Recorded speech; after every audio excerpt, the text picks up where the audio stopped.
Try to freestyle this thing. It's been kind of in my mind for a minute, like a real long minute. But I just kind of want to let some people know about your higher self, your lower self. Um, and it pertains to the book of Jonah. As we all know, Jonah, the Bible said to Jonah, hey, these folks in this city, wherever they were, he said that these folks are an abominable people. He didn't say abominable, but these people were unrighteous as far as in the eyesight of God. So he told Jonah, he said, I want you to go preach to these people and tell them, like, if they don't get their thing together, I'm about to lay them all down. I'm about to destroy that whole city. So Jonah, in his mind, his ego kicked in. And he was like, nah, man, that don't even make sense. Like, I'm not going to go preach to these people. I know these people are bad. They're never going to change. So he disregarded what God was trying to send him to do. So he went on the ship. When he was on the ship, the seas got rough. Well, it's got more than rough, and it's real bad. So the people were wondering what was going on. I guess they knew, from however they knew back in that particular time, whatever it was, that it wasn't supposed to be that bad of weather out there, so something else had to be going on. Jonah was sleeping in the bottom of the ship. So, blah, blah, blah, blah, blah, blah. They go to Jonah. He's pretty much saying that, yeah, the reason why all this is going is I was running from God. He asked me to do. He didn't say God asked him to do anything. He just figured that the reason why the ship and the people were under such duress or distress or whatever the issues were because of him. So, some, blah, blah, blah. They threw him off the ship. Next thing you know, Jonah's in a fish. 3 days out at sea. While he is in the well, he's going through all this, and he starts to think about where he was. And he even said that, his life is not worthy of life. Like, it would be cool for him if he didn't survive all that. But he asked for forgiveness, and when he asked for forgiveness, the well vomited him on the dry land. Then he goes and preaches, because that's what God wanted him to do. He goes, preaches to these people. And when he's preaching to these people, they understand that Jonah was sent by God, and they heeded the warning that the man of God had for them, and they did everything they were supposed to do. While Jonah, on the other hand, was waiting for the smoke, because he did not think that these folks was going to improve. He did not think that these folks were going to change. And he also got upset when they did change and God didn't destroy him, because they did change. He figured in his mind, can't nobody change, or at least these particular people. And it's even a waste of time for him to be preaching. But because he was in a situation that he was in, where he just got swallowed up by whatever that fish was, and he was at sea for 3 days with no oxygen, in this fish where whatever, if it's a living mechanism, if it eats, it has things in your body to break down whatever it eats, to expel the waste and keep all the nutrients in the body. We call it acid. Anyway, he survived all that, went and preached to the people.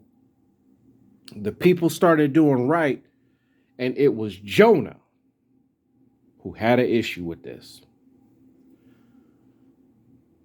So let's rewind it back. Let's look at this from a spiritual aspect. Let's look at this from a way of what the Bible is intended to be for. You have things on the surface where you read and you can just put it down and take it as it is.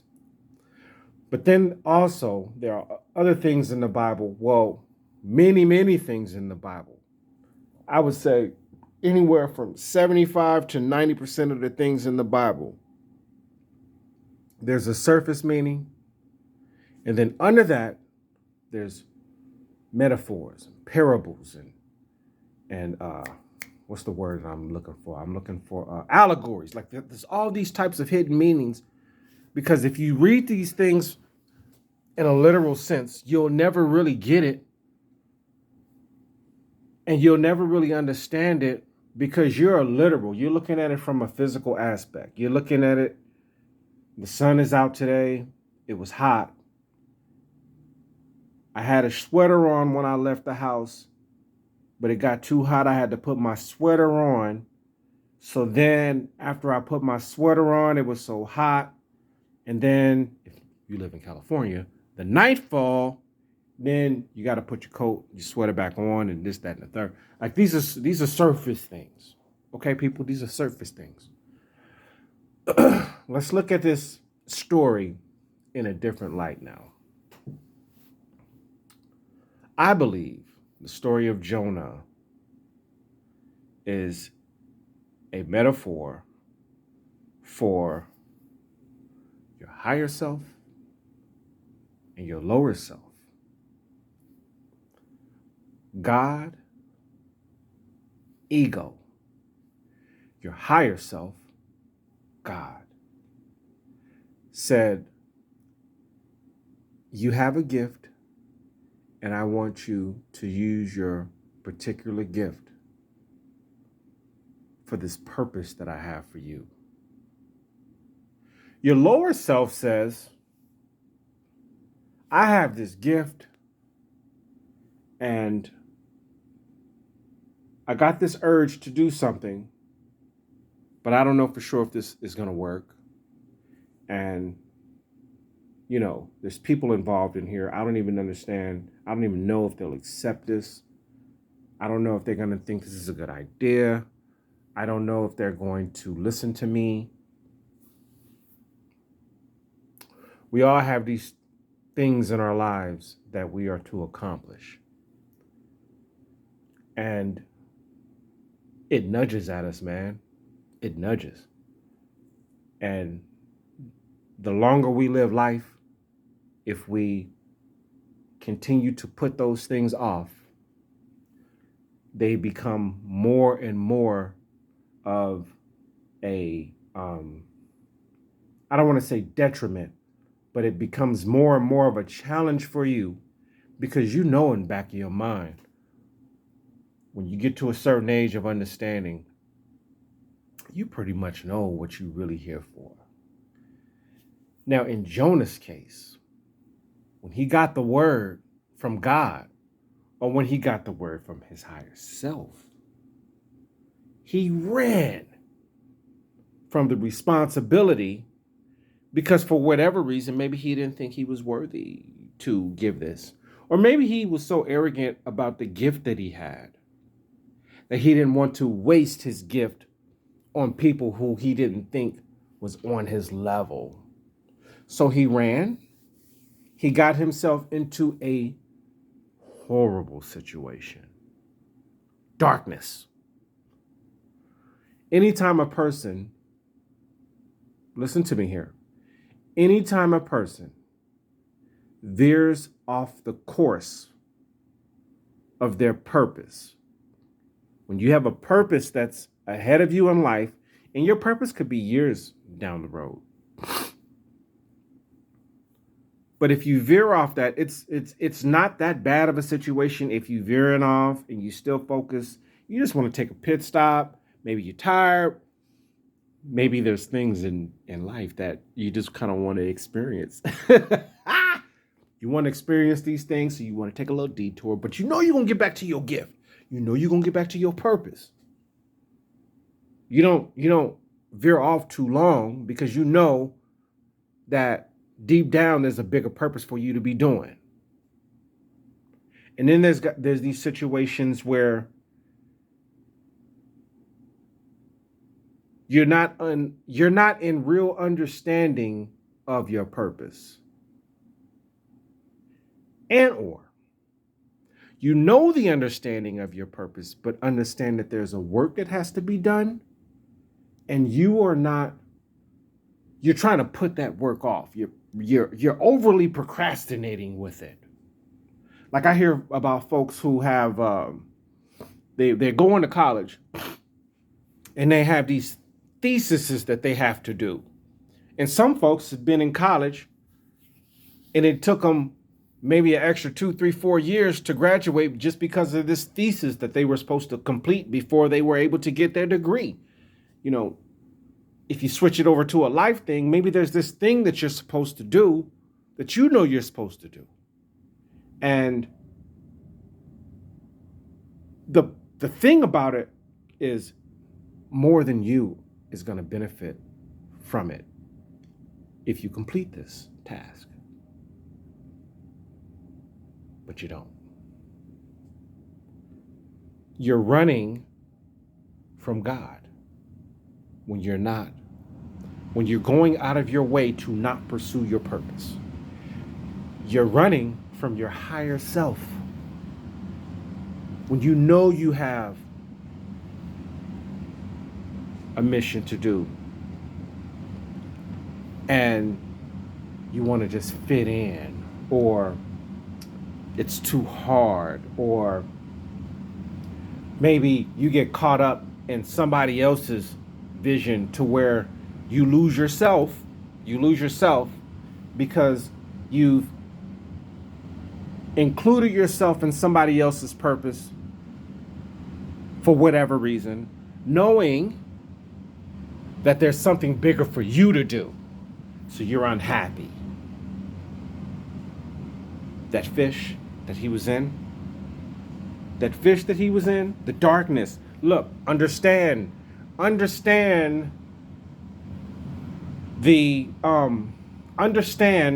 picture here. Without the science, let's not get into that. He's in the belly of a huge fish, probably stinks down there. He's not happy. He's in darkness. But here's the guilt, because he knows had he done the right thing, he would never be in that situation in the first place. Are you following me? So not only is he down there because of what he's doing, he's beating himself up because he's down there in the first place. To be real about it, God didn't put him in the fish at all. That was him. However, after being down there, he realized what his purpose and his gift was. He forgave himself. You can say he forgave God and God blessed him and made the fish vomit him out onto the land. Or you can say he forgave himself and figured a way out of that predicament. He was obeying and living by what the higher self was. So then he went and he preached to the people, and then they changed. But then after that, the ego came back. Yin and yang, polarity, good and bad, positive, negative, higher frequency, lower frequency. He did the job, but he had an attitude about it. You know, sometimes I think maybe it should have been, it was only 4 chapters, but sometimes I think that it should have been 8 chapters. It should have said, okay, this is what happened at first, chapters 1 through 4, but chapters 5 through 8 should have been, okay, what if Jonah really listened and did what his higher self or what God asked him to do? I thought about that, but then in the 4 chapters, I already got the answer. Because when the word came to the people of Nineveh, what did they do? They changed, they repented, they went the opposite direction of which they were going, because they knew that their purpose was something more than where they were. And God blessed them. So in reality, in just 4 small verses, 4 small chapters, this book in the Bible, Jonah, in 4 chapters, is smaller than a lot of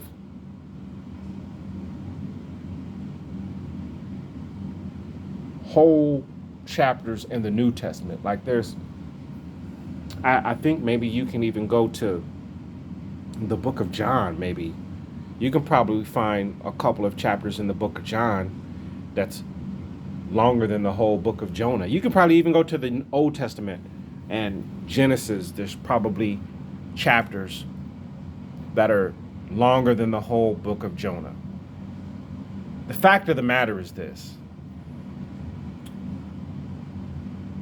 Jonah had a gift, and there was a purpose for that gift, and he ran from that.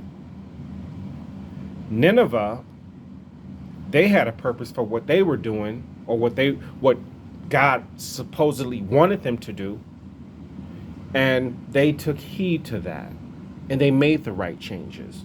So you can look at Jonah being in a fish. That's on the surface. And there's going to be 100 churches this Sunday with 100 pastors that's going to get up in that pulpit and preach about the goodness of God. And one of the things that they're going to mention is how Jonah was in the belly of the fish, and the organ's going to be going. And God bless Jonah, and the fish spewed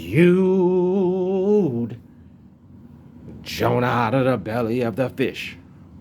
Or you could just say, this is just something where a person has a gift and they have a purpose. And whomever was the author of that particular story wanted to convey what it is like if you have a gift and a purpose and you deny to use that gift and purpose. I just did all that off the top. I had all this elaborate stuff written. But you know what? You got it the way you were supposed to get it from me tonight. So like and share this. This is Jonah, higher self, lower self, gifts, purpose, metaphors, parables, allegory, whatever you want to call it. God, evil, devil, whatever. I just hope you got something from this and it can put this into perspective for you. This one story. And I'm going to have other stories and things in the Bible that I will elaborate on, that I want people to understand that there's always another way to see things outside of the if you don't do this, you go to hell theory of it. Because hell is only a state of mind. The book of Jonah proved that right there, right?